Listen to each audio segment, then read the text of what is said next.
Welcome everyone. He's Dave, And he's Dave. and this is the Sports Rant, New York style. First off, obviously, he's a Redskins fan. Obviously. I'm a Yep. Giants fan. So we're gonna touch on that a little bit and give a respective analysis of each other's team without going overboard, respecting each other's opinion, obviously. First and foremost, though, we're gonna cover this nonsense regarding roughing the passer in the NFL right now. If you've been watching the first 3 weeks yet, boom. The first 3 weeks has been a ridiculous number of roughing the passer calls. Of course, the one getting hit the most is Clay Matthews of the Green Bay Packers.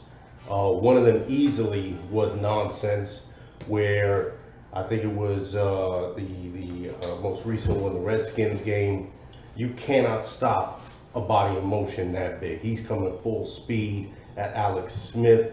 And you can even tell if you watch the video that he tries to duck his head to the side so he doesn't make helmet collision. He tries to do his best to avoid any extra activity that would put Alex Smith in jeopardy. Yet and still he drew a flag. He's drawn a flag in each game he's played so far this year. On the opposite side of the ball, the Redskins, Deron Payne basically demolished Aaron Rodgers on the very definition of what they were trying to avoid, and didn't get a single call against him. It was insane. And if you saw the game, you saw all the Packers fans and the Redskins fans booing when Clay Matthews got the flag, because it was total BS. It's become a pity pat league where you have to take and grab the flag of the quarterback in order to get them down. It's insane, and it's ruining the brand. And we've already had 2 instances this year where it's been a real bad call or non-call. An event, the Tampa Bay game this past weekend, where Jason Pierre-Paul's hand just grazes Ben Roethlisberger's helmet. Roethlisberger basically does a Derek Harper and a Derek Fisher, I should say, and does the ultimate flop. Okay, and anybody who knows, admits to it later. Exactly. He admitted to it. And of course, Jason Pierre-Paul is flagged. That gives him a fresh set of downs. Utterly ridiculous. And then, of course, you had the unfortunate situation in Miami this past weekend, where the defensive end for Miami, William Haynes, went down trying to adhere to this rule, not landing on Derek Carr with his full weight, and he winds up tearing his ACL in his knee. And as anyone knows, that could be a career-ending injury. Definitely we won't know until he is recuperated. But if that robs him of any explosiveness off the line, then that could definitely cost him his career. Which Derek Carr said he wished he wouldn't did it. He said, I would have took the L if he didn't tear his ACL. And you're hearing a lot of quarterbacks now, especially the former man of the Redskins, Joe Theismann, who are calling out this bogus rule. Mr. Leg broke. Mr. Leg broke by Mr. LT himself. Again, that's where we're connected again, Redskins, Giants. But Mr. Theismann himself called this out. You have current quarterbacks in the NFL calling it out. Hell, Tom Brady himself, who suffered one of the worst leg accidents in 2008 post Super Bowl 42 against, I believe it was the Dolphins, and where he broke his leg that ended the season. You have the adjustment to the rule now because of what happened to Aaron Rodgers last year and his broken collarbone. And even he said it was ridiculous. It was ridiculous. And insane. So this is really taken away from the defender's ability to play the ball properly. And the worst part about it is the committee, that the competition committee, said they're not gonna really change it this year, which is crazy. Everybody's complaining about it. The coaches, the players, the fans, the people who you're supposed to be selling the product to, is complaining that they don't want to see this. You need to change the rule. And it's not a concussion thing, because you already paid everybody out. They can't sue you anymore for that. No, they can't. Nobody can sue you anymore for that. So you need to look at this and make sure that we're watching the same, or at least close to the same product that we've always enjoyed and fell in love with. And the reason why we watch it now in massive quantities of viewers is because we want to see all of this stuff. Exactly. And you know what? We all understand the whole point is protecting the quarterback, because that's usually the most highest paid person on your team. It is the most important position on the team on the offensive side of the ball. But then you have situations where you have dominant players on the defensive line, like Glover from the Rams, Mack now the Chicago Bears. Raiders are going to regret that one for years to come. Where their ability to play defensive ball the way they have always known is definitely going to be impacted. And it's only going to be a matter of time before one of these guys gets hurt themselves. And that's a premier player, and you don't want to see that happen. Amen to that. Okay, moving on. Again, we addressed earlier at the top of this that he is Redskins, I am Giants. So, first and foremost, we're 3 weeks in.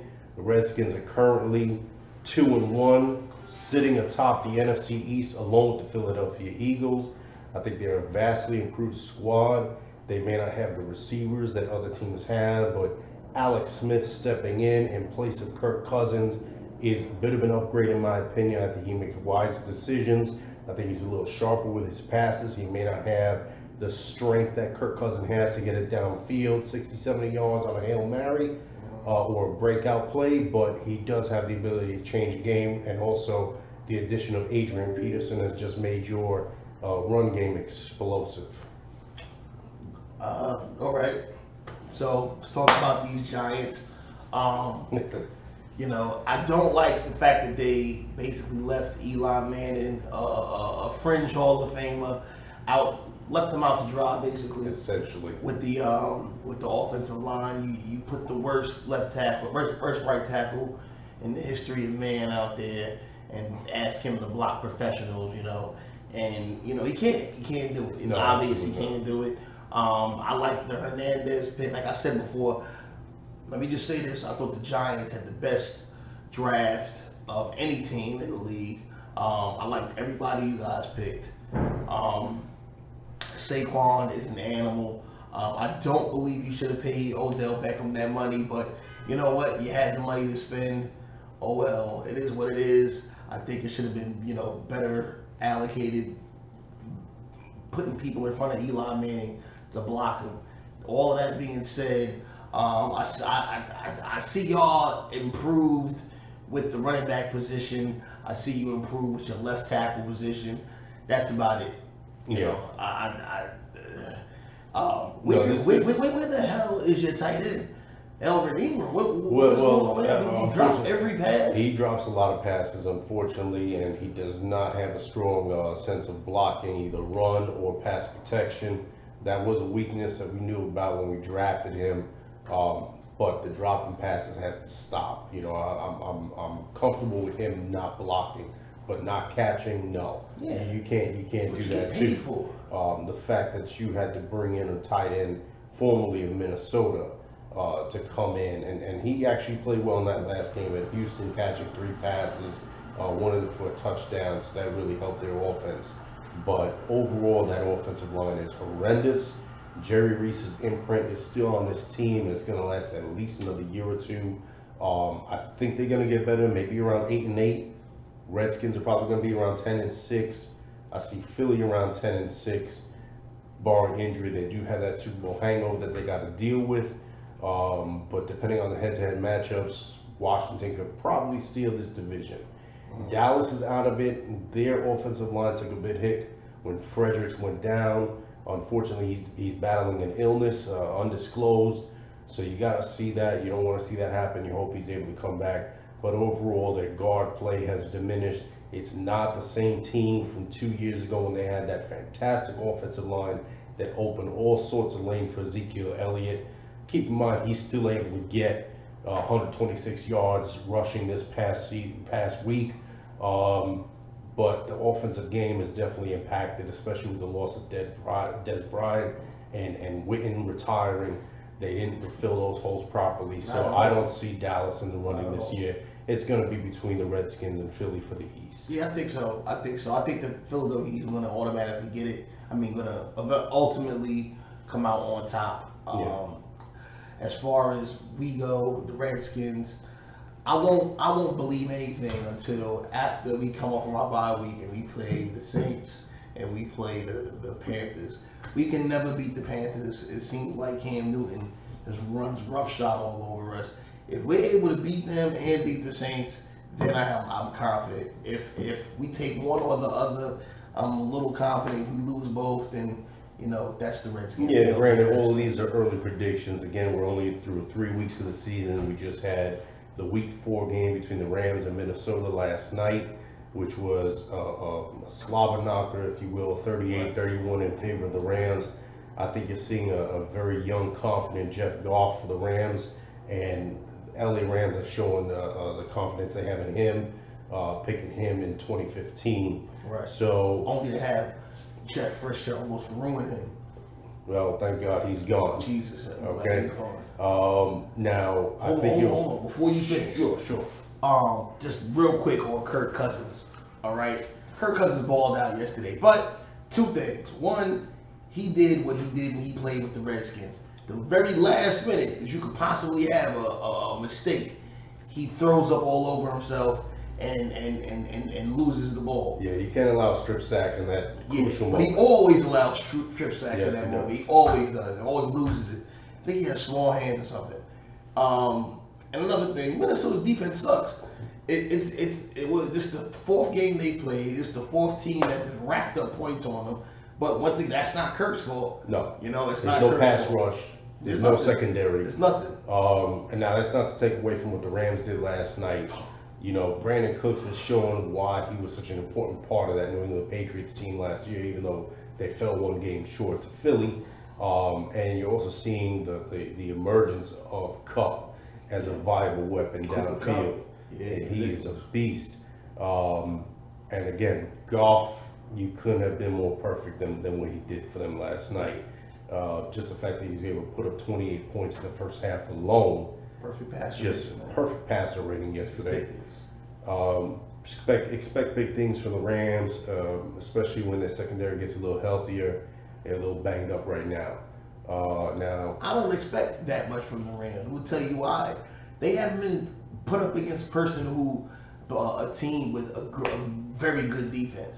Like if they play Philly, all of that, 500 yards and all of that, that's not gonna do anything. no, it's probably not going to happen because Philly does have a strong secondary and they have a strong pass rush. Exactly. So Jeff Goff has not been under duress at all this year. Those receivers really haven't been tested. That is 100% true. But as of right now, they are playing as elite ball as you could possibly expect. Exactly, lights out, and no one can hang with them offensively. So coming up on this weekend, as Dave pointed out, the Redskins are on a bye. The Giants are hosting the New Orleans Saints. Expect Drew Brees to be Drew Brees. He's probably going to throw for 300 plus yards. Even though we have Janoris Jenkins, we're missing Eli Apple. We still have no Olivier Vernon, so our pass rush is going to be suspect. I see that. What's wrong with it? What's wrong with who? Olivier Vernon. Olivier Vernon, he's nursing that injury from the preseason. Jesus. So at the end of the day, you're probably going to see a loss for the Giants, not through any fault of Eli, because New Orleans is in this very similar situation. They do not have a strong pass rush or secondary. But Drew Brees is Drew Brees, so we'll give him that. Eagles play the Titans. Eagles are at home. They host the Titans. Tennessee, if Mariota's not able to roll out, he's got a bad set of wheels right now. So expect Philly to be Philly. They're going to rush him. They're going to rush him hard. They have no legitimate ground game, and you're going to see Tennessee, for lack of a better term, get monkey stomped. I think so. Okay. They got my boy Brian No Sackpo in there. Yeah. Let's go. Always almost getting there. Almost getting there. Never Lastly, getting there. in the East, you have the Dallas Cowboys, and they will be hosting the Detroit Lions. I think you saw the Lions finally put everything together last week against the New England Patriots. L for America. Yeah, Patricia has got that defense clicking. Stafford seems to have found his groove. So I'm calling Detroit over Dallas this weekend, especially since they still have problems on the offensive line, and that receiving core for Dallas is also very suspect right now. Right, definitely an L for America's team. I think they're gonna. My man Kerryon Johnson is gonna run roughshod over those guys. Mm-hmm. But surprisingly, Dallas defense hasn't been the problem. No. A bunch of no-name guys, and they got that dude Kyle Van Der Esch, whatever neo-Nazi situation that guy has going on. but he's some ultra uber athletic linebacker who's going to take the place of oft injured Sean Lee, which hurts me to my soul. He can't be on the field more than 5 plays before he's out for 6 games. He's hurt too often, and I think also on that defense you can't discount Lawrence. Lawrence came into this league as an underrated defensive end. I gotta admit, the first year that I saw him play, and this is even when the Giants' offensive line still wasn't very good, 2-3 years ago, he got bullied around. But the last 2 seasons, he's really crafted his game and excelled tremendously. So he's going to be one of those big defensive ends to deal with in years to come. So week 4 Super Bowl picks?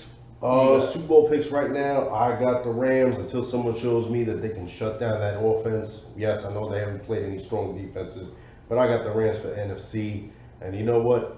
Until someone shows me they can shut down Mahomes, I got KC coming out of the AFC. All right, we're the same on the NFC. AFC, I got the Pats until otherwise. Until this keeps going on, when they keep losing, which they never do. September's always the time where they mess up, and then they just get on like this 14-game winning streak. Yeah. So they do suffer that curse. Yeah. Okay. Yeah. So that's it for now. Keep an eye out for us. We thank you for your time. We're gonna be dropping a couple more of these videos. Give us some feedback down below. You know how to do the drill if you visited YouTube in the past. Also, keep an eye out. Again, we're going to do something about the upcoming baseball playoffs, and NBA's around the corner, so we're going to touch on that. Give our early predictions of success and failure. By the way, we're both coming off of poor outings. Right. Knicks, Bulls. Yeah. We got to hope for a better future. Well, I'll give you a preview. Knicks are going to suck again. What else is new? Really? Because I thought the Bulls were going to suck. Well, hey. Okay, so we're going to get 2 sucks. Nothing negative implied or otherwise else implied. Until next time, thank you for your time and take care.